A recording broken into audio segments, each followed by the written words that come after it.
Welcome dear students. Already we have discussed about the icebreaker activities from cherry tree. Today in this video lecture I am going to talk about the poet who has composed the poem Cherry Tree, and the poet is Ruskin Bond. Dear students, this poet was born in Kasauli, Himachal Pradesh in 1934. Ruskin Bond has written hundreds of short stories, essays, novellas, and more than 30 books for children. विद्यार्थी मित्रांनो, Ruskin bond यांचा जन्म हिमाचल प्रदेश या ठिकाणी झालेला आहे. 1934 साली झाला आणि या रायटरने असे अनेक पुस्तकं,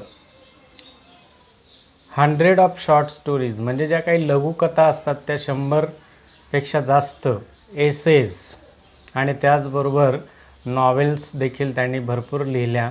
30पेक्षा जास्त पुस्तकं त्यांनी स्पेशली चिल्ड्रनसाठी लिहिली.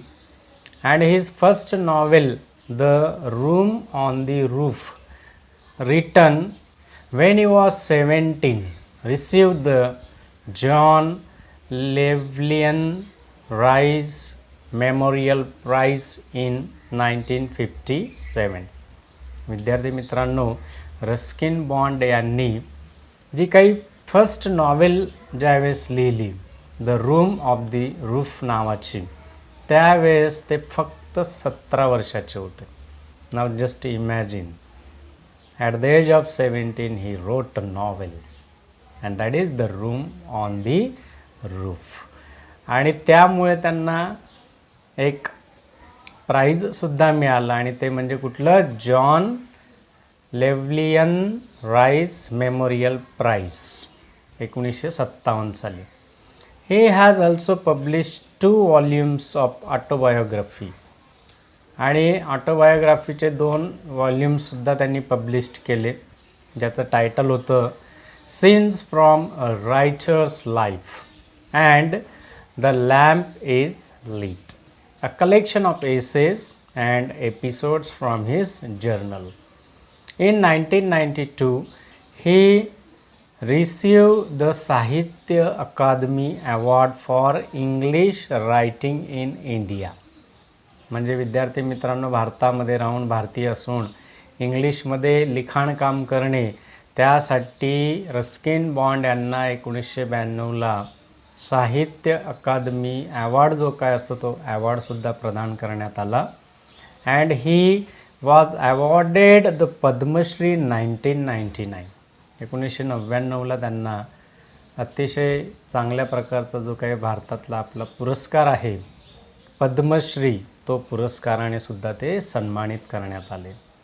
Ruskin Bond lives with his adopted family in Mussoorie, Uttarakhand. आणि रस्किन बॉन्ड हे त्यांच्या अडॉप्टेड फॅमिलीसोबत उत्तराखंडामध्ये मसुरी या ठिकाणी राहतात. This is the information about Ruskin Bond the poet. Now what is exactly a poem? The poem Cherry Tree is about the poet's ecstasy over a tree which he planted, which took 8 years to grow. विद्यार्थी मित्रांनो, स्वतः रायटरने cherry tree नावाचं छोटंसं जे काही plant होतं ते 8 वर्षांपूर्वी स्वतःच्या हाताने लावलेलं, आणि ते ज्यावेळेस मोठं झालं तर जसं आपण स्वतः एखादं झाड छोटंसं रोपटं लावलं आणि ते खूप मोठं झालं की जसं आपल्याला आनंद वाटतो, तसा परमानंद ह्या रस्किन बॉन्ड यांना या ठिकाणी झालेला आहे. त्याच्याबद्दल ही चेरी ट्री पोएम आहे. He is expressing his wonder at the ways of nature and how the cherry blossoms are fragile and quick to fall. मग निसर्गाचा चमत्कार, जसं एखाद्या फॅमिलीमध्ये एखाद्या मुलाकडे जसं दुर्लक्ष केलं जातं, तरीसुद्धा तो मुलगा खूप लाईफमध्ये स्ट्रगल करून प्रोग्रेस करतो, त्याच पद्धतीने निसर्गाचा चमत्कार देखील आपल्याला या पोएममध्ये पोएटने सांगण्याचा प्रयत्न केलेला आहे की त्यांनी जे काही प्लांट चेरी ट्री प्लांट लावलेलं आहे त्याकडे लक्ष द्यायला कोणी नाही, तरीसुद्धा निसर्गाच्या त्या प्रतिकूल परिस्थितीमध्ये फाईट करून ते झाड कसं मोठं झालं. तर हा एक निसर्गाचा चमत्कारच आहे आणि तो सांगण्याचा प्रयत्न या ठिकाणी रस्किन बॉन्ड यांनी केलेला आहे. आणि त्यातल्या त्या चेरी ट्री म्हणजे कसं fragile and quick to fall, अतिशय नाजूक असतं, कधी पडेल सांगता येत नाही. The tree gives him immense joy as he can see the stars and the blue sky through dapple green trees. आणि स्वतःच्या हाताने लावलेलं छोटंसं रोपटं जेव्हा मोठ्या झाडामध्ये रूपांतरित होतं आणि त्या झाडाच्या सावलीखाली मस्त पोएट रस्किन बॉन्ड जाऊन असे झोपतात आणि झोपल्यानंतर त्या हिरव्यागार अशा पानांमधून त्यांना जो काही त्या ठिकाणी संध्याकाळच्या वेळेस स्टार्स आणि ब्लू स्काय दिसतो त्याचा आनंद फार वेगळाच त्यांना त्या ठिकाणी मिळालेला आहे. तर हा जो इमेन्स जॉय आहे तो जॉय आपल्याला या ठिकाणी कवींनी शेअर केलेला आहे. Now I am going to introduce the poem. Let's have an introduction of the poem. See the image of Ruskin Bond. He is a poet of this poem. And second image is about cherry tree. How does it look? It looks like this. Now this poem is by Ruskin Bond. Already we have talked about it. He is a widely loved writer of poems and stories.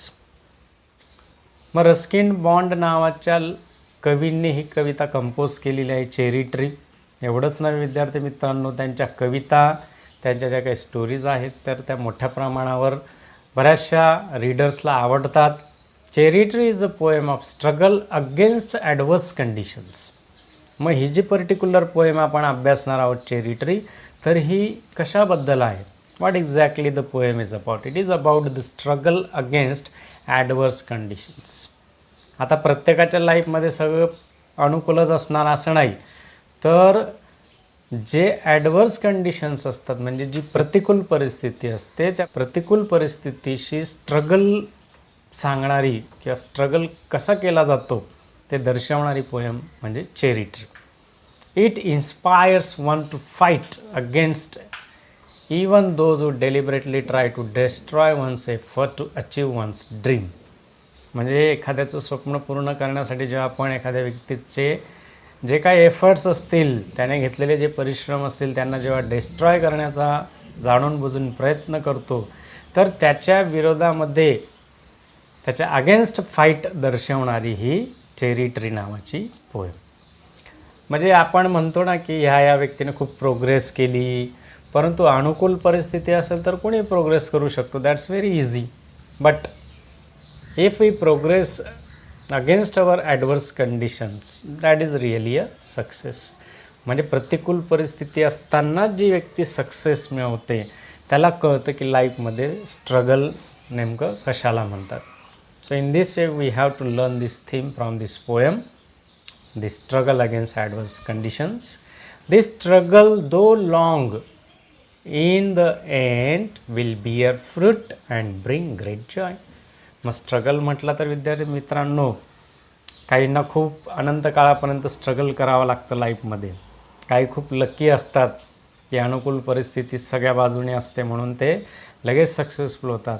मात्र या cherry tree नावाच्या पोएममध्ये जो काही struggle दाखवलेला आहे तर तो खूप जास्त काळासाठीचा, मात्र शेवटी आपण असं म्हणतो ना की सत्याचा विजय होतो, त्याच पद्धतीने स्ट्रगल खूप वेळ चालला असला तरीसुद्धा शेवटी ही गोड फळं मिळतातच. आणि तो खराखुरा आनंद या ठिकाणी रस्किन बॉन्ड यांना मिळालेला आहे. So my dear students, I hope you have got the ideas about the poet and the poem. In my next video I will be back to you with explanation in detail about the theme of the poem. If you are new on my YouTube channel, please subscribe it, like it, share it to your friends so that they may also get educational videos, and ask them to subscribe my YouTube channel. Till the next we meet, be happy and enjoy learning English literature with Mr. R.K. Jagtap.